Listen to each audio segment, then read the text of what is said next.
ఓం శ్రీమాత్రే నమః శ్రీ గురుభ్యో నమః ఛానల్లోకి స్వాగతం అండి. ఈరోజు 2025వ సంవత్సరం జనవరి మాసం 18వ తేదీ అనగా శనివారం నాటి వృషభ రాశి వారి రాశి ఫలితాలను తెలుసుకునే ముందుగా పంచాంగం వివరాలను చూద్దాం.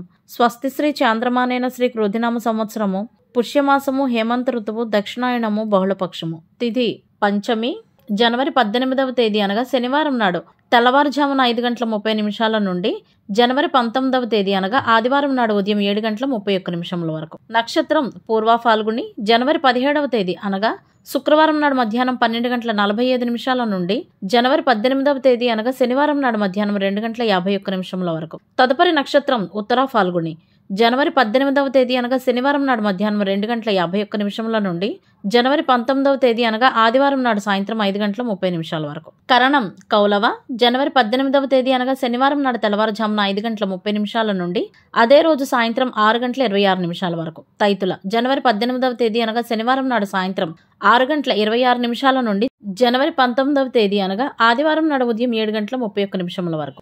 వారము శనివారము సూర్యోదయం ఉదయం 6:53 సూర్యాస్తమయము సాయంత్రం 5:59. చంద్రోదయము జనవరి 18వ తేదీ అనగా శనివారం నాడు రాత్రి 10 గంటలకు. చంద్రాస్తమయము జనవరి 19వ తేదీ అనగా ఆదివారం నాడు ఉదయం 10:22. రాహుకాలం ఉదయం 9:40 నుండి 11:03 వరకు.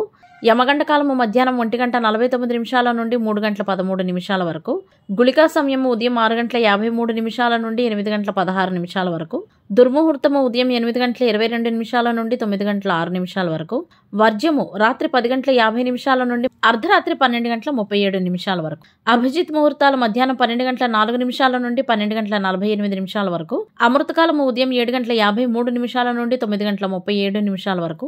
బ్రహ్మ ముహూర్తం తెల్లవారుజామున 5:17 నుండి 6:05 వరకు. సూర్యరాశి మకర రాశి, జన్మరాశి చంద్రుడు కన్యారాశిలోకి ప్రవేశించే ముందు జనవరి 18వ తేదీ అనగా శనివారం నాడు రాత్రి 9:25 వరకు సింహరాశి గుండా ప్రయాణిస్తాడు. దిశాశూలం తూర్పు. ఇవండి వాటి పంచాంగం వివరాలు. ఇప్పుడు వృషభ రాశి వారి రాశి ఫలితాలను గురించి తెలుసుకుందాం. వృషభ రాశి వారికి ఈరోజు ఆరోగ్యం మెరుగ్గా ఉంటుంది. అయితే ఆరోగ్యపరంగా సున్నితంగా వ్యవహరించడం మంచిది. సాధారణ అలసట లేదా ఒత్తిడి ప్రభావితం చేసే అవకాశం ఉంది. రోజువారీ వ్యాయామం, ధ్యానం లేదా యోగాతో ఆరోగ్యాన్ని మెరుగుపరుచుకోవచ్చు. మీ దినచర్యను మరియు ఆరోగ్యాన్ని జాగ్రత్తగా చూసుకోవాలి, లేదంటే శారీరక మరియు మానసిక బాధలను ఎదుర్కోవాల్సి ఉంటుంది. ఇటువంటి సమస్యలను నివారించేటందుకై మీ సమయాన్ని మరియు శక్తిని సద్వినియోగపరచుకోండి. వ్యాపారాల నిమిత్తమై చేపట్టే ప్రయాణాలు ఆహ్లాదకరంగా ఉంటాయి మరియు ఆశించిన ప్రయోజనాలు లభిస్తాయి. వ్యాపారాన్ని విస్తరించాలి అని ఆలోచిస్తున్నట్లయితే గనక మీ కల నెరవేరుతుందని చెప్పవచ్చు. పసుపు రంగు కలిగి ఉన్నటువంటి వస్తువులను మీ వద్ద ఉంచుకోవడం వలన అంతా మంచి జరుగుతుంది. రాజకీయ రంగంలో ఉన్నవారు ప్రజల నుండి మద్దతు పొందుతారు. వ్యాపార రంగంలో ఉన్నవారు విజయాన్ని సాధిస్తారు. భూమి, భవనం మరియు వాహనం లాంటివి కొనుగోలు చేసే అవకాశాలు ఉన్నాయి. ప్రభుత్వ యంత్రాంగంతో విభేదాలు మానుకోండి. పెట్టుబడులకు దూరంగా ఉండండి. వంశపారంపర్యంగా వస్తున్న వ్యాపారాన్ని ప్రారంభించవచ్చు. సంగీతం లేదా కళల పట్ల ఆసక్తి పెరుగుతుంది. మనసులో హెచ్చుతగ్గులు ఉన్నా కూడా మీపై మీకు పూర్తి విశ్వాసం ఉంటుంది. ఆర్థిక పరంగా ఈ రోజు మంచి రోజుగా ఉంది. ఇంట్లో అతిథులు సంచారం చేసే అవకాశం ఉంది. ఈరోజు శుభకార్యాలను కూడా నిర్వహించవచ్చు. కార్యాలయ రంగంలో ఉన్నవారికి ఈరోజు పురోగతి ఉంటుంది. మీరు అనుకున్న పనులను పూర్తి చేస్తారు. కొన్ని పాత వివాదాలు ముగుస్తాయి. ఈ కారణంగా మనసు సంతోషంగా ఉంటుంది. వ్యాపారస్తులకు లాభదాయకమైన రోజుగా మారే అవకాశాలు ఉన్నాయి. నూతన పెట్టుబడులు లేదా కీలకమైన నిర్ణయాలు మరియు ఆర్థిక పరమైన నిర్ణయాలు తీసుకోవడం లాంటివి ఆచితూచి చేస్తే మంచిది. ప్రేమ సంబంధాలలో మరియు వివాహ సంబంధాలలో ఉన్నవారికి భాగస్వామితో బలమైన అనుబంధం ఏర్పడుతుంది. జీవిత భాగస్వామితో సమగ్రత సాధించడానికి సరైన దృష్టి అవసరం. ఒకరినొకరు అర్థం చేసుకోవడమే ముఖ్యమని గుర్తుంచుకోండి. మరికొంతమంది వృషభ రాశి వారికి కుటుంబం మరియు సంబంధాలలో కొన్ని స్వల్ప గొడవలు ఎదురయ్యే అవకాశాలు ఉన్నాయి. అయితే మీ మనోధైర్యమే మీ సమస్యలను పరిష్కరించడంలో సహాయపడుతుంది. భావోద్వేగంగా ఓర్పు వహించడం వలన అనేక సమస్యలు పరిష్కారం అవుతాయి. ఈ రాశి వారికి ఈరోజు కొన్ని అనుకూలతలతో పాటు సవాళ్లు కూడా ఎదురవుతాయి. వృషభ రాశి వారు ఈరోజు ఒత్తిడిని తగ్గించుకునేటందుకై హనుమాన్ చాలీసాను పఠిస్తే ఉత్తమమైన ఫలితాలు ఉంటాయి.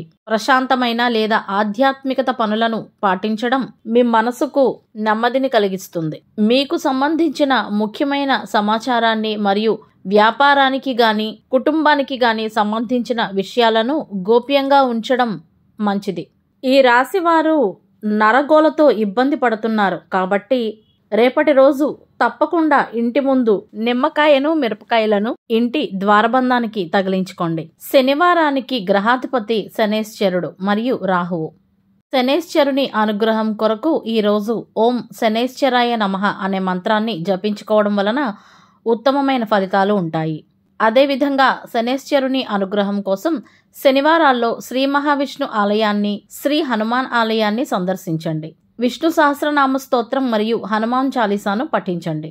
రాహు యొక్క అనుగ్రహం కొరకు శనివారాల్లో శ్రీ దుర్గామాత ఆలయాలను రాహుకాలంలో అనగా 9 నుండి 10:30 మధ్యలో సందర్శించండి. శ్రీ దుర్గా సప్తశ్లోక స్తోత్రం మరియు శ్రీ దుర్గా సూక్తం పఠించండి. శనివారం నాడు వికలాంగులకు, పెద్దలకు సేవ మరియు దాతృత్వం చేయవలసిన రోజు. ఇనుము, భూమి, వ్యవసాయం, గృహ నిర్మాణం, యోగా, ధ్యానానికి సంబంధించిన పనులు చేయండి. ముఖ్యమైన పనులు ప్రారంభించకూడదు. ఇతరులను నిందించడం, జుట్టు మరియు గోళ్లు కత్తిరించడం వంటివి చేయకండి. గ్రహబలం కొరకు శనివారం నాడు నలుపు, ముదురు నీలం మరియు ఇతర ముదురు రంగు దుస్తులను ధరించవచ్చు. శనివారం నాడు తలకు నూనె రాసుకుని తలంటు స్నానం చేస్తే ఆయుష్ పెరుగుతుంది, కుటుంబ సౌఖ్యం కలుగుతుంది, వస్తు వాహనాలు లభిస్తాయి, ప్రతి పనిలో శుభం చేకూరుతుంది. శనివారం నాడు ప్రయాణాదులకు తూర్పు దిశ పనికిరాదు. ఒకవేళ తప్పనిసరి వెళ్లాల్సి వస్తే ముందుగా పెరుగు లేదా జీలకర్రను నోట్లో వేసుకునే తర్వాత మాత్రమే బయలుదేరాల్సి ఉంటుంది. అదే సమయంలో ఈరోజు దక్షిణ దిశగా ప్రయాణిస్తే సత్ఫలితాలను పొందవచ్చు. ఈ నియమం రోజువారీ దైనందిన ప్రయాణాలు చేసేవారు పాటించవలసిన అవసరం లేదు. ప్రత్యేకమైన ప్రయాణాలకు మాత్రమే ఈ నియమం వర్తిస్తుంది. ఇవండి వాటి వృషభ రాశి వారి రాశి ఫలితాలు. ఇదే విధంగా ప్రతిరోజు పంచాంగం వివరాల కొరకై మరియు వృషభ రాశి వారి రాశి ఫలితాల కొరకే మన ఛానల్ను సబ్స్క్రైబ్ చేసుకుని మమ్మల్ని సపోర్ట్ చేస్తారని ఆశిస్తున్నాము. ధన్యవాదాలు.